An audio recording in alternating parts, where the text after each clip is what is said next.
अनुग्रह दिन के लिए प्रभु को धन्यवाद करते हैं और सारी महिमा प्रभु को देते हुए आप सभी का वचन की इस सेवा में स्वागत करते हैं।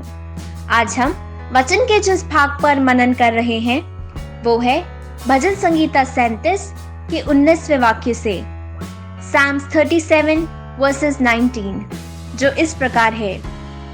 विपत्ति के समय उनकी आशा ना टूटेगी और ना वह लज्जित होंगे, और अकाल के दिनों में वह तृप्त रहेंगे।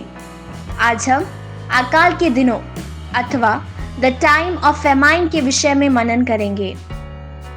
वचन में ऐसा लिखा है, अकाल के समय में भी वह तृप्त रहेंगे। यह अनुग्रहित वचन हमें दुष्ट और धर्मी के अंतर को दर्शाती है। परमेश्वर ने धर्मी को दी हुई बहुत सी वाचाओं में से एक है कि वह हमेशा तृप्त रहेगा। प्रियजनों, बाइबल चरित्र और लोक चरित्र दोनों संसार में भिन्न भिन्न समय में हुए अकाल को दर्शाती है।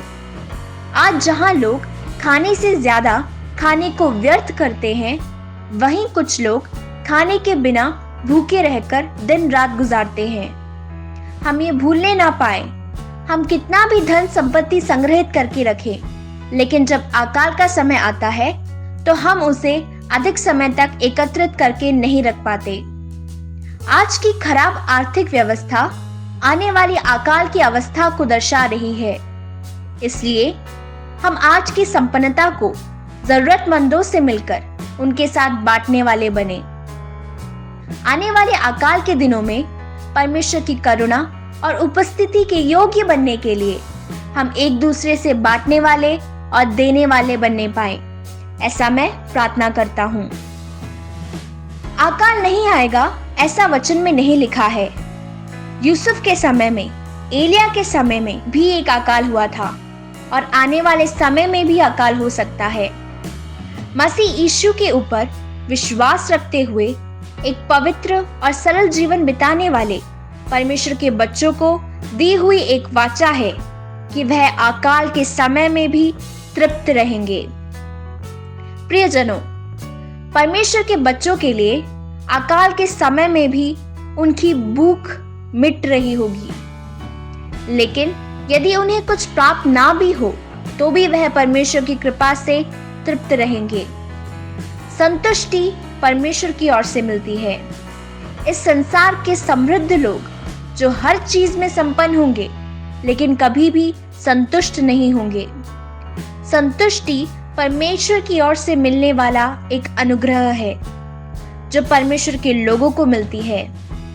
परमेश्वर के बच्चों के लिए कुछ ना हो, थोड़ा ही हो या फिर बहुत सारा हो, हर अवस्था में वह परमेश्वर को धन्यवाद देते हुए संतुष्टि के साथ जीने वाले होंगे।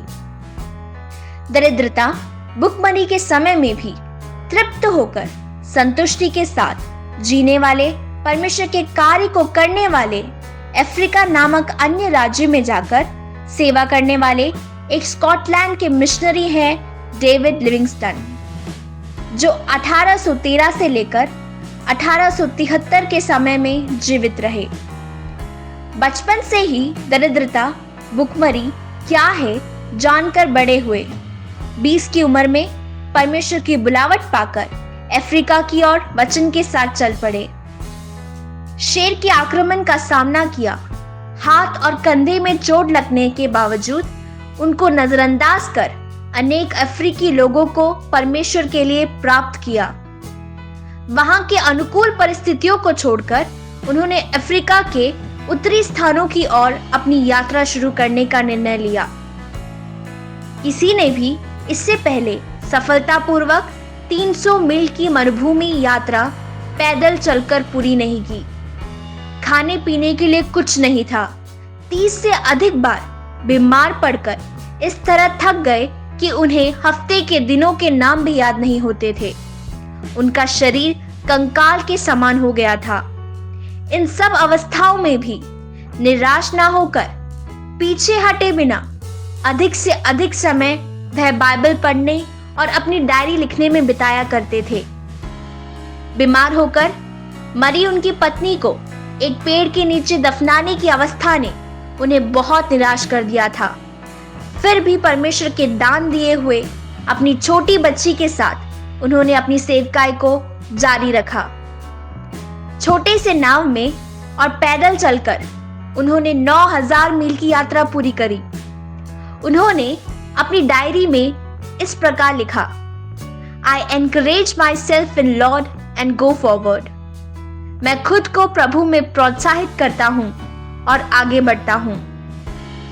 वस्त्र के बिना, खाने के बिना, बीमारी की दवाई के बिना, पूरी तृप्ति के साथ संतुष्टि से अपनी दौड़ को पूरे करने वाले कितने ही सच्चे और पवित्र लोगों के बारे में इतिहास हमें सिखाती है, जो आज भी हमारे साथ एक गवाही के रूप में खड़े हैं।